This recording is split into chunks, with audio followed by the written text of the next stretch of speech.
eliminasi serupa atau bahkan lebih banyak dari Bigetron? Langsung saja kita pantau di game terakhir kita. Ini dia, Irenggo. Yes, dan pesawat juga udah mulai terlihat jalur lintasannya mengarah membelah ke bagian Pulau SMP dan juga main islandnya mengarah ke bagian Yasnaya Poliana. Betul, lagi Win. Prediksi. Satu kota yang masuk 3 circle berturut-turut. Gergopol. Waduh, zonanya ke kiri dong berarti ya. Iya, ke kiri. Oke, kalau ke kiri berarti ya ke kiri. Iya, ke kiri. Apaan sih yok? Apaan sih pas-pas gak jelas banget ya. Mungkin gua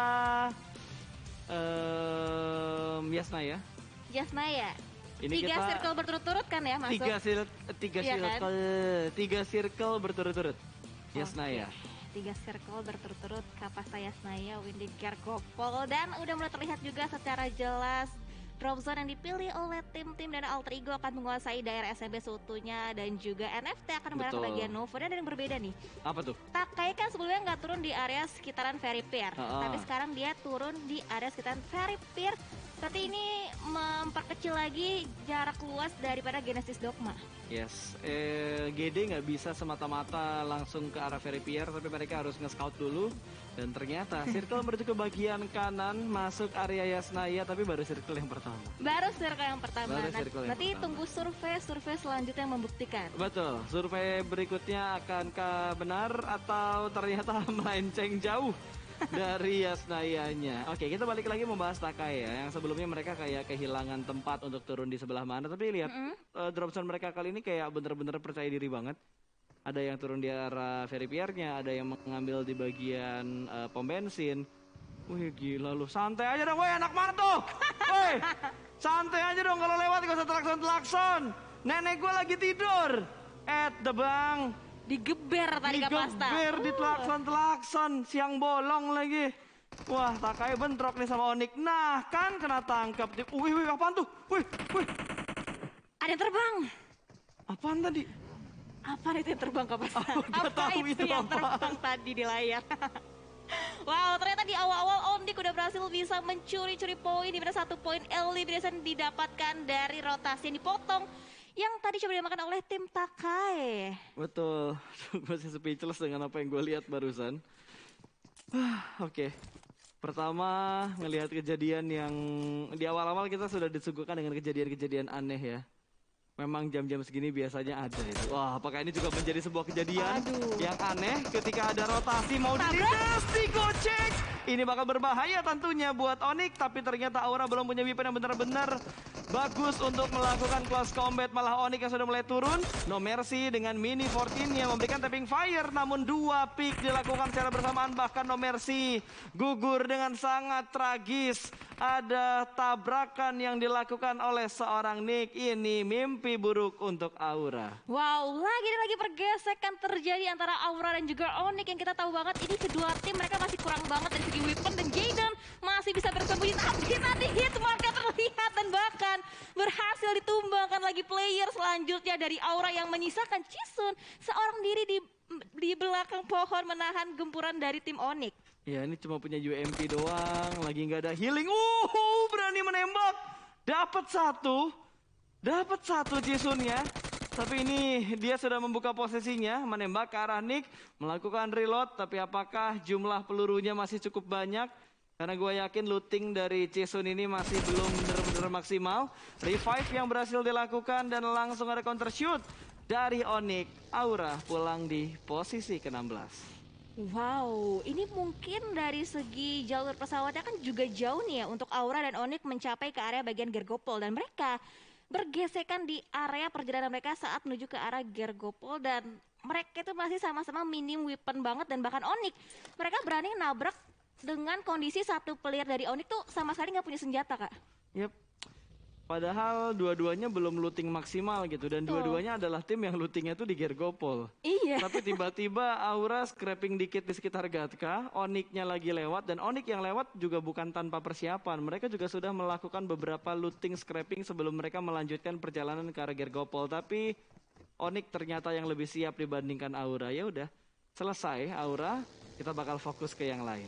Yes, betul. Dan kita akan fokus terlebih dahulu di mana jalur rotasi tempuh oleh tim Takai yang kita tahu secara pasti di awal-awal permainan ada satu player yang udah berhasil bisa dipulangkan ke arah lobby yaitu dari Kean. Yap, sudah kehilangan satu pemain untuk Takai, ini akan mengubah tempo permainan mereka. Tapi mereka keluar cepat banget loh. Dari arah Ferry Pier, mereka langsung rotasi cepat. Sekarang ada di sekitar Milta. Berarti mereka udah ngelewatin berapa banyak tim tuh? Mereka ngelewatin Bigetron, mereka ngelewatin DU, mereka ngelewatin Voin, dan saat ini mereka bertemu dengan Boom. Di mana Ken sudah mulai dipantau, ada spray down dari seorang Hades dengan menggunakan Scar L, low HP dari seorang Ken, masih terus-terusan ditembak dari arah belakang. Dan sepertinya Kennya akan selamat. Tidak ada head kit untuk seorang Ken. Tapi ada 2 painkiller, ada 1 energy drink, dan ada 7 bandage. Harusnya cukup untuk ngebuat HP dia naik 70%. Yes, dan kita bergeser ke arah tim lainnya di mana Eagle 365 benar-benar tenang banget di area mereka di daerah sekitaran rumah banjir. Nggak ada pressure dari tim-tim lain juga. Masih cukup nyaman, betul. berbeda sama tim-tim lain yang banyak banget clash di awal-awal permainan untuk di match yang terakhir. Itu nggak ada fight sama sekali loh yang di... Wait. Hah? Ken? Hah? Dengan speed tinggi, dia nabrak, terus kenok. Oke. Jangan ditiru guys ya. Berbahaya ini. Ini dilakukan oleh orang-orang profesional guys. Jangan ditiru ketika kalian main klasik. Apalagi kalau di sini ada tim lain selain tim kalian. Wah, itu berbahaya. Bahaya, tapi untungnya hokinya itu nggak ada tim lain selain tim Boom. Jadi bisa di revive dengan nyaman. Untung nggak dibuntutin tadi sama Takai. Kalau tadi dibuntutin mungkin akan berbeda cerita. Kayak waktu tadi tuh yang Bigetron bener-bener nge-push banget ke arah Livescape. Audrey terlihat dikejar bener-bener sama Bigetron. Dan itu di-wrangle juga. Di-wrangle juga. Dan itu di-wrangle juga. Dan langsung tersorot Bigetronnya. Tersorot langsung Bigetronnya. Ini kayaknya ada komunikasi yang bagus ya antara caster-caster dan juga tim yang bertugas gitu. Langsung dioper ke Bigetron loh. Peka ya berarti ya? Sangat peka loh. Observer aja peka. Masa kamu nggak peka? Aduh, udah dikode-kodein tapi nggak peka-peka. Betul. Di chat checklistnya udah 2, nggak dibales tapi update status. Aduh. Sering terjadi di kota-kota besar itu. Betul banget. Dan udah mulai terpantau juga posisi dari Livescape yang sedang berotasi untuk bisa mengamankan dirinya lagi. Dan kita tahu nih rotasi dari Livescape mereka juga salah satu tim yang kalau dari segi placement, dari segi rotasi itu terbilang rotasi yang mereka pilih itu aman Kak. Ya sangat aman, dari jalur rotasi mereka dengan tempo rotasi mereka juga sudah sangat dipikirkan. Makanya mereka nggak bentrok dengan tim-tim lain. Lihat dari GD juga mereka rotasinya cukup enak loh. Mungkin mereka sadar begitu mereka lompat ada parasut lain yang menuju ke arah Ferry Pier, makanya tempo mereka sedikit diperlambat karena beda. Kalau misalkan mereka ngelihat Ferry Pier kosong, GD itu punya jalur rotasi yang lebih cepat ataupun timing rotasi mereka lebih cepat dibandingkan ketika mereka ngelihat ada parasut lain yang menuju ke arah Ferry Pier-nya. Setuju banget. Dan kamera juga udah mulai bergeser mengambil vision yang lebih tinggi lagi di mana ada NFT dan juga alter ego yang terspot satu sama lain, dan nampaknya mereka satu sama lain belum mengetahui posisinya dan berarti mereka masih stay di area Pulau SMB aja ya, belum berpindah. Betul, belum pindah. Ini 2 tim yang tentunya bakal tahan-tahanan sih. Tadi kan zonanya agak ke arah kanan ya. Mungkin mereka udah mikir, oke, kita coba rotasi lewat jembatan sebelah kanan. Tapi NFT tahu, dengan tempo seperti ini mungkin AE bakal ambil jembatan sebelah kanan. Makanya mereka berusaha untuk membegal. Dan inilah dia proses pembegalan yang akan dilakukan oleh NFT ke arah alter ego. Tidak ada satupun peluru yang... Oh, kena orangnya cuma dikit. Kena ban mobilnya 2, oke. Nggak kena orang, ban mobil pun jadi. Betul banget. Untungnya masih ada backupan juga dari alter ego dan ternyata Badro dimainkan untuk di-wrangle di match yang terakhir. Dan terlihat juga rotasi dibangun dan dari Genesis Dogma terpantau rotasinya saat ini jaraknya tidak terlalu jauh dengan Livescape yang sudah saling terpantau satu sama lain. Yes, ini entah kenapa gitu kan timing rotasinya GD sama Livescape kali ini bentrok. Dimana GD yang ada di bagian belakang dari Livescape secara nggak langsung ini mereka membiarkan Livescape menjadi tamengnya untuk tim GD. Biarin dah nih Livescape maju duluan, mereka yang perang, GD nunggu di belakang. Kelar perang ntar dia gerak lagi ke depan perlahan-lahan atau malah GD yang akan menjadi third party yang akan nge-sandwich Livescape ketika mereka bertemu dengan sebuah tim di bagian depan. Entah itu Bigetron, ataupun entah itu Voin, atau malah ketemu sama NFT dan tim-tim lainnya. Yes, dan dilihat dari pergerakan rotasi setiap tim itu tuh banyak banget tim-tim yang langsung menusuk ke arah bagian centernya. Banyak banget pergerakan secara seiringan. Dan di arah lainnya lihat dari arah Bigetron Red Alliance, mereka masih berusaha untuk rotasi sedikit demi sedikit mengingat dengan circle selanjutnya itu juga deket banget sama drop zone awal mereka. Iya betul, bahkan Bonafide pun sudah mulai nge-spot pergerakan dari BTR. Terus tadi RRQ juga sudah keluar dari arah school dan juga apartemen. Harusnya pergerakan mereka cukup enak untuk kali ini. Terus ternyata Yasnayanya nggak masuk di circle kedua. Circle kedua aja nggak masuk, apalagi circle yang ketiga. Ya udah nggak usah dibahas ya. Oh, iya. Udah ditinggalin sama circle yang kedua. Diperjelas. Sangat diperjelas sama Windy loh. Terima kasih Win. Sama-sama, biar sama gitu skornya kan, biar sama sama-sama ya. nggak masuk ke prediksi. Oke kalau begitu. So, dari Boom yang sudah berada di sekitar shelter juga, berarti udah ada penumpukan nih di daerah-daerah shelter, arah-arah perkayuan, karena memang circle keduanya menuju ke arah sana dan cukup banyak tim yang mengambil beberapa checkpoint ataupun choke point yang ada di sekitar perkayuan tersebut, yang ada di bagian kanan atas dari Miltanya. Dan akhirnya kita melihat perang yang terjadi, ada satu knockout yang dilancarkan ke arah victim. Belum menjadi sebuah confirm eliminasi, tapi lihat dari bots tidak langsung di end untuk seorang miserinya, dibiarkan bleeding out begitu saja, memancing pemain-pemain victim untuk datang dan menyelamatkan, lalu diberedet peluru lagi oleh pemain-pemain dari Bonafide. Ini bait yang akan dilakukan oleh pemain Bonafide dan sukses melihat pergerakan dari Fajar langsung di zoning out bahkan oleh seorang bot, tidak dibiarkan mendekat ke arah Miseri. Ya, tapi dari bot juga nampaknya menerima beberapa cicilan damage yang begitu mendalam sehingga mengakibatkan dirinya harus bisa mengurungkan waktunya untuk menumbangkan seorang Fajar yang masih bisa bersembunyi di balik beberapa pop-out smoke dan juga natural obstacle yang ada di area sekitaran Erangel. Sementara dari seorang Fajar lagi berusaha untuk healing dan juga boosting, dan nampaknya satu player knockout yaitu dari seorang Misery akan dibiarkan begitu saja bleeding out karena bahkan susah banget untuk bisa di-revive. Betul, perlahan-lahan bergerak pelan dan ingin mendapatkan sebuah counter ke arah tim Bonafide. Tapi setup dari Bonafide juga begitu rapi. Dan kalau kita lihat dari NFT, akhirnya mereka menyeberang melalui jembatan sebelah kanan meninggalkan Alter Ego yang masih terjebak di bagian SMB. Tinggal menunggu update circle yang berikutnya. Inilah circle-nya, ini mirip-mirip sama circle kemarin loh. Ya, ke arah kanan kayak gini. Setuju banget, dan bahkan yang tadinya kita kira Misery tidak akan bisa di-revive, ternyata dengan sempurna bisa di-revive oleh player dari victim, Kapasta. Betul, secara tiba-tiba ya, momentumnya berhasil mereka dapat dari circle-nya ke jembatan. Wow, circle-nya menuju ke jembatan. Ini akan ngebuat semua tim punya dilema yang cukup besar. Tidak banyak kontrol area, kompon-kompon yang bisa ditempatin di daerah circle yang seperti ini. Ya, setuju banget. Dan Alter Ego juga nampaknya punya PR yang cukup besar juga, mengingat area jembatannya udah benar-benar di-lock banget sama tim NFT, bahkan sulit banget untuk menyeberangi. Betul Win, lihat langsung rame di bagian farmnya. Langsung rame di choke point ya. Jembatan menjadi inceran, rumah pinggir pantai dijadikan inceran. Rumah di dekat Milta juga dijadikan inceran. Boom mau bergerak kemanapun daerahnya sudah penuh. Mobil sudah berasap, nabrak, untungnya nggak meledak. Ikyar masih bisa selamat.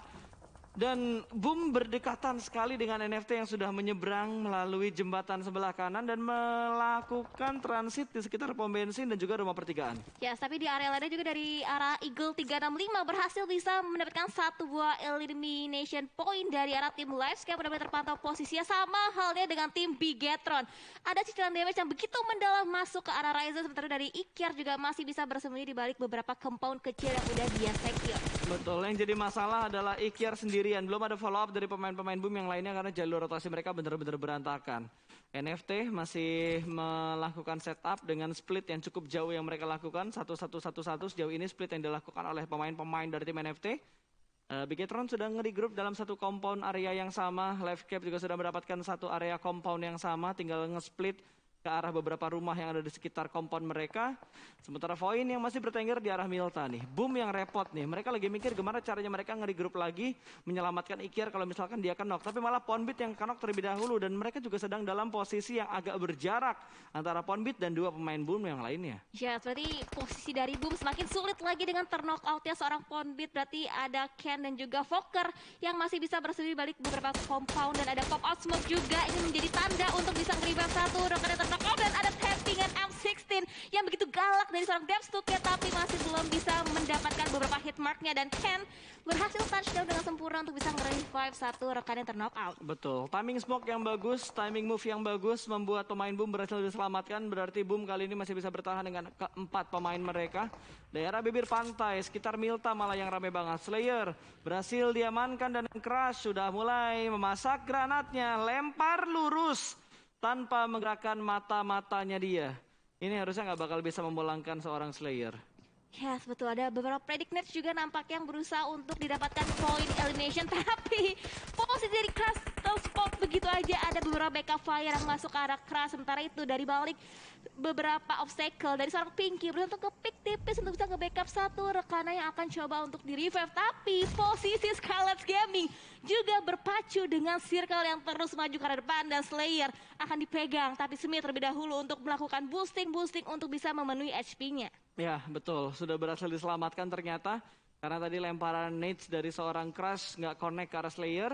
Dan langsung ada follow up yang cepat dari Skylight untuk menyelamatkan satu pemain mereka yang sedang ter-knock out di bibir pantai Milta ini. Dan circle ternyata menuju ke arah kiri tadi ya, Win. Ini ngebuat semua tim yang ada di bagian kota dari Milta harus bergerak sekarang juga. Bahkan nggak sabar bergerak. Sabar. Temenan ini, sabar. Sabar, santai ya. Santai. Tenang. Masih temenan. Nah, kecuali sama Jersey tuh. Mungkin mau ditabrak atau mau ditembak. Ditembak ternyata dari belakang. Nggak dikasih ampun, tapi Jersey masih bisa lolos. Lolos dari tim di belakang mereka, dari Takai. Tapi depan mereka ada Boom. Langsung dilempar granat. Jersey menerima damage yang begitu dalam. Ada Takai yang bergerak di belakang Jersey dan granat meletup. Tapi di knockoutnya oleh pemain Void. Ada pemain Void yang berhasil mendapatkan kepala dari Jersey. Yes, betul banget. Sementara itu Jersey posisinya akan sulit banget untuk bisa dibangkitkan ataupun backup dengan rekan-rekan dari Scarlet Gaming lainnya. Sementara itu dari arah Slayer berotasi, kedatangan tamu akan disambut oleh tim Takai. Turun dari seorang Slayer akan maju ke depan. Close combat belum terjadi, menggunakan M4 yang akan coba dimantapkan lagi tembakan peluru panas dari arah Slayer masuk ke arah Hades. Tapi Hades masih berusaha untuk menahan compoundnya seorang diri dari gempuran dua player sekaligus, dan bahkan compoundnya juga dihujanin granat bertubi-tubi oleh tim Scarlet Gaming. Iya, nggak dikasih ampun sama Scarlet. Dua pemain Scarlet ini benar-benar komit untuk melemparkan granat, tapi terpantul ke arah Smith. Tapi itu smoke. Oke. Di prank. Oke, gue udah pancing hype-nya dan ternyata itu smoke. Pantes dia nggak terlalu panik. Lagi berharap tinggi-tingginya tidak dijatuhin. Udah kita naikin gasnya, tiba-tiba apinya nggak ada. Oke, ternyata dari Slayer dan bahkan Smith menyusul posisi dari Slayer harus kembali lagi ter-knock out. Berarti menyisakan last man standing untuk Scarlet Gaming itu dari seorang Pinky, dan bahkan posisi Pinky terlihat begitu jelas dari arah tim Void, di mana Harvest juga terus ngelock posisi ke arah tim Scarlet Gaming. Tapi nampaknya akan coba di-rush, akan coba dimajukan oleh seorang Harvest kah? Tapi hati-hati, di bagian high groundnya ada Boom yang siap menyambut kedatangan dari tim Void. Yes, udah mulai digas perlahan-lahan ternyata ya. Udah mulai ditabrak, tapi Harvest kayaknya nggak langsung komit untuk nabrak ke arah Skylights. Tapi masih bisa bersabar dengan adanya smoke setup yang dikeluarkan juga oleh seorang Harvest kali ini. Wow, Rocky berhasil meledakkan satu pemain dari Takai tadi. Crush gugur ketika sedang melakukan rotasi. RRQ mendapatkan lawan tangguh juga di mana Dewa United sedang dalam perform yang begitu bagus untuk kondisi mereka saat ini. Yes, betul banget. Proning coba dilakukan oleh seorang Uni berbarengan dengan seorang Steve Boy. Tapi Steve Boy lihat udah mulai bangkit. Terlihat posisinya ada Asa yang tadi bergerak masuk ke arah bagian beberapa obstacle, dan ada lemparan utility yang begitu matang tapi hanya memberikan beberapa splash damage yang cukup sedikit ke arah Mort. Sementara itu Mort lihat begitu cermatnya mengambil beberapa vehicle, dinaikin vehicle-nya, diambil lagi vision lebih luas, tapi ternyata lemparan utility dari seorang Mort belum connect ke arah tim Dewa United. Betul, ini kayaknya dua tim yang akan perang secara komit. Uni sudah mau masak granat berikutnya, lempar ke arah RRQ, mobil kembali dipindahkan, tapi itu granatnya ada di depan Asa dan memberikan splash damage yang lumayan dalam. Through the smoke dari Uni masih belum bisa mendapatkan hit marknya dan belum bisa mengenok satupun pemain RRQ. Yes, kembali lagi dilontarkan beberapa molotov dan juga granat dari arah Dewa United untuk bisa masuk menembus pertahanan dari arah tim RRQ. Tapi RRQ posisinya seorang Vogelmod udah mulai menaiki vehicle yang mencoba melarikan diri. Tapi lihat HP dari seorang Asa udah cukup low dan bahkan berhasil bisa ke pick off dengan last hit dari seorang Kryzen. Betul, udah mulai dipulangkan ternyata RRQ-nya. Wow, DU bener-bener bagus banget. Plus ada bantuan secara nggak langsung dari Bonafide yang bisa mensandwich posisi dari RRQ dan membuat mereka harus gugur dengan sangat cepat menyusul Aura ke arah lobby. Yes, dari Eagle juga udah dapetin compound gitu, tenang mereka berusaha untuk nge-defense dari serangan tim-tim lain, dan di bagian luarnya lihat ada pergerakan dari arah tim Genesis Dogma, tapi Boom nampaknya akan coba membangun serangan dan rotasi yang diambil oleh NFT. Begitu pedenya dan bahkan Swavel sedikit tergelincir bagian dinaikin dan dari seorang star berhasil bisa mendapatkan satu knockdown ke arah tim NFT. Wah, itu udah mimpi buruk banget sih, rotasi bagi-bagi sekali kepleset mending langsung turun dah, daripada masih dibagi speednya bakal berkurang, dan ini harus dihadapi oleh NFT. Mereka bakal tabrak ke arah compound dari tim Void, tapi kita bakal pindah dulu ke arah NFT. Kembali ternyata menuju ke arah Bonafide, bukan karena Void fight-nya berada di arah dua sisi yang berbeda. Observernya bikin pusing, mana yang mau dilihat, yang mana antara Livescape atau GD atau Bonafide, dan juga pemain-pemain dari NFT. Yes, dan selanjutnya juga lihat dari arah Maybe berusaha untuk melakukan cost combat, dan bahkan ada backup dari arah lain yang tidak terprediksi dan berhasil bisa menyapu bersih semua player dari arah Livescape, dan bahkan Yuhai juga terlihat posisinya dan ada backup dari seorang Ryzen berhasil bisa menyelamatkan rekan yang ter-knockout untuk saat ini. Yes, Bigetron bertahan 2 poin eliminasi, 3 pemain tersisa.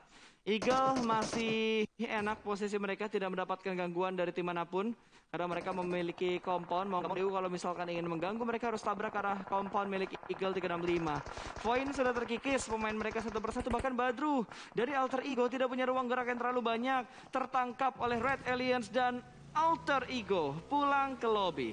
Yes, dengan total 10 tim yang masih tersisa dengan 32 player, tapi di saat sedang melakukan rotasi ternyata ada gangguan dari arah tim Bonafide, di mana Tuyul berusaha untuk nge-cut rotasi dari tim Bigetron, satu knockdown didapatkan, dan tapi untungnya dari segi position masih bisa dilakukan revive untuk rekan ter-knockout, tapi Luxy lihat posisinya, HP-nya berbarengan dengan rotasi dari arah Blue Zone juga, Kak Pasta. Iya, tapi lihat pergerakan yang dilakukan sama Luxy bener-bener rapi banget. Dia bergerak seiringan dengan smoke yang terpop up satu persatu dengan apa yang sudah dia lempar sebelum dia bergerak menuju ke bagian depan. Granat tuh, mateng nggak tuh? Ternyata nggak bisa ngasih splash damage, tapi ada granat berikutnya akan ada di belakang Luxy, dan Bigetron pun satu persatu pemain mereka tumbang, bahkan mereka kali ini dipulangkan di urutan yang ke-8. Ya, sementara itu dari tim Eagle 365 juga nampaknya harus dipukul keluar dari zona nyamannya, di mana kompon mereka tidak masuk ke dalam circle selanjutnya, dan bahkan ada gebrakan dari Dewa United di mana Uni menjadi frontliner akan membuka fight-nya dengan tim Eagle 365, tapi bahkan Anthem berhasil bisa menculik satu Dewa United, dan bahkan Kaiser di arah belakangnya juga berhasil bisa ke pick off. Iya, sayang banget gak ada follow up yang cepat dilakukan oleh Dewa United. Mereka mengirimkan satu pemain ke depan, tapi 3 pemain lainnya terlambat dalam memberikan follow up. Dan ini menjadi mimpi buruk tentunya untuk Dewa United, karena mereka sudah dipulangkan juga menuju ke arah lobby. Ada gangguan dari GD yang membantu setup dari Eagle 365 dan memulangkan satu tim secara bersamaan ke arah lobby, yaitu Dewa United. Yes, dan ini BFD nyaman banget sih. Mereka masuk dalam circle, masih ada compound juga, dan compound mereka tuh benar-benar di-secure dari satu player masing-masing, dan bahkan Bonafide masih utuh dengan 4 player, dan point elimination dikumpulkan di 8, dan di arah luarnya masih banyak tim-tim yang masih bisa untuk mencoba menembus ke area pertahanan, sama halnya dengan tim Eagle 365 bakal nabrak ke arah tim Genesis Dogma. Close combat akan terjadi, tapi ada backup dari arah Anthem berhasil bisa menemukan satu player. Ready terjadi close combat, bisa abrakan baginya begitu saja dari close combat berhasil dimakan oleh seorang star, dan bakal langsung dipulangkan satu player lagi dari tim Eagle 365. Gila, barbar banget yang dilakuin tadi. Wow, hanya menyisakan seorang Anthem kali ini untuk Eagle 365, dan jaraknya cukup dekat dengan GD Kids. GD harus melakukan revive kalau mereka masih ingin bangkit dengan keempat pemain mereka, tapi baginya berani sekali untuk menggerakkan bagi tersebut maju ke arah depan, tapi granat dari seorang Satar, molotov dari seorang Satar dilempar menuju ke arah Anthem, naik kembali menuju ke arah baginya di mana dia sudah melakukan setup smoke, bergerak perlahan, dan ada Onyx di sebelah kiri. Gak punya ruang gerak yang banyak untuk seorang Anthem, tinggal pilih GD atau Onyx yang harus dihadapi sendiri oleh Anthem. Yes, ini udah bener-bener chaos banget, fight terjadi di mana-mana, dan bahkan splash damage yang hampir aja menumbangkan Anthem yang melakukan last man standing untuk tim Eagle 365 dan tim Genesis Dogma. Begitu komitnya, mereka tahu mereka unggul dari segi kuantitas, 4 player masih utuh, sedangkan Eagle 365 menyisakan last man standing, dan dari Anthem masih berusaha untuk survive. Proning dilakukan, dan bahkan Raffi ditarget seorang Genfeld lemparkan granatnya belum, dan kontak Raffi Rihan tertumbang dengan lemparan granat dari seorang Satar. Gila, itu granat yang mantap banget barusan. On point dan dapetin satu knockout. Masih berusaha untuk melemparkan granat berikutnya dan mantap lagi. 2 granat untuk knock dan juga invalid, no debat. Dilakukan oleh seorang Genfos. Bahkan dia masih punya granat berikutnya dan mantap. Hampir mendapatkan 1 pemain lagi dari Powerpunk untuk Onyx. Ya betul banget, itu cicilan damage-nya udah begitu mendalam karena Powerpunk, dan lihat satu plan terlakukan bahkan langsung dipulangkan gitu aja karena lobby. Berarti Onyx menyisakan last man standing di tengah gempuran 3 tim yang masih full dengan 4 playernya. Ya ini gimana caranya Onyx selamat coba. Dari tadi granat dari victim bener-bener udah capek ya. Mantap banget. Terus dari GD juga sudah mulai melakukan setup untuk vehicle mereka. Star atau Satar yang sudah selesai melakukan healing. Mereka bakal bergerak dengan menggunakan 3 vehicle mereka punya. Booms menjadi palang pintu. Tabrak bos. Langsung hancurkan pintunya. Langsung ada follow up juga. Dan kali ini GD akan menghadapi Tuyul. 1 pemain dari Bonafide karena distraction juga datang dari arah tim yang lain. Victim akan memecah belah fokus dari tim Bonafide. Tapi Bots bisa mendapatkan 1 kontrol yang begitu bagus. Tapi Satar berhasil mendapatkan 1 pemain dari tim Bonafide. Lempar Molotov ke bagian atas. Menuju ke arah Genfos di bagian luar. Fight masih terus-terusan terjadi. 2 pemain dari GD akan langsung tabrak menuju ke arah Tuyul. Tapi Tuyul mendapatkan follow up juga dari pemain-pemain Bonafide yang lainnya. Tapi Tuyul juga tumbang akhirnya. 2 player terakhir dari Bonafide berada di satu rumah yang sama. Wow, di satu komplek kecil diisi oleh 3 tim yang berbeda, dan lihat dari Bonafide masih bertahan. Tapi nampaknya Genfos juga menjadi target dari arah tim Victim yang berusaha untuk nge-push ke arah bagian dari arah Genfos. Sorry, Genesis Dogma berusaha untuk nge-push ke arah bagian Victim. Tapi di bagian luarnya lihat ada Onyx Powerpunk masih bisa bertahan, cuman menjadi wasit di sini Kapasta. Ini tiba-tiba dia yang diuntungkan loh. Dari tadi dia kerepotan buat masuk ke dalam zona. Sekarang dia posisinya paling enak. Betul. Karena GD, Bonafide, Victim akan bertarung, sementara Powerpunk, bener yang dibilang sama Windy, dia akan menjadi wasit. Tapi harus hati-hati, Genfos angle-nya tidak lepas ke arah Powerpunk. Pre-fire dari Powerpunk berhasil masuk ke dalam zona. Genfos sudah tidak punya healing lagi. Sudah tidak punya, punya? Gue kira dia nggak punya granat lagi. Tapi apakah akan connect? Ada lemparan granat duluan yang dilempar oleh Satar. Powerpunk langsung saja ada smoke yang dilemparkan kali ini. Sudah terpop up. Dan apakah bisa bertahan dengan seorang diri? Granat sudah mulai dimasak. Satar melakukan lemparan granatnya namun tidak bisa meledakkan seorang Powerpunk atau menggeser mobil tersebut supaya Powerpunknya pulang ke lobby. Yes, masih ada Forti karena begitu kuat untuk bisa menahan gempuran granat dilontarkan. Tapi lihat, ada 3 player sekaligus dari tim Genesis Dogma yang bergerak secara beriringan sebagai unit untuk bisa nge-push langsung ke arah compound dari tim Bonafide. Tapi terlebih dahulu akan dilontarkan beberapa utility dan dari Hanford keluar yang bahkan diapit kanan dan juga kiri.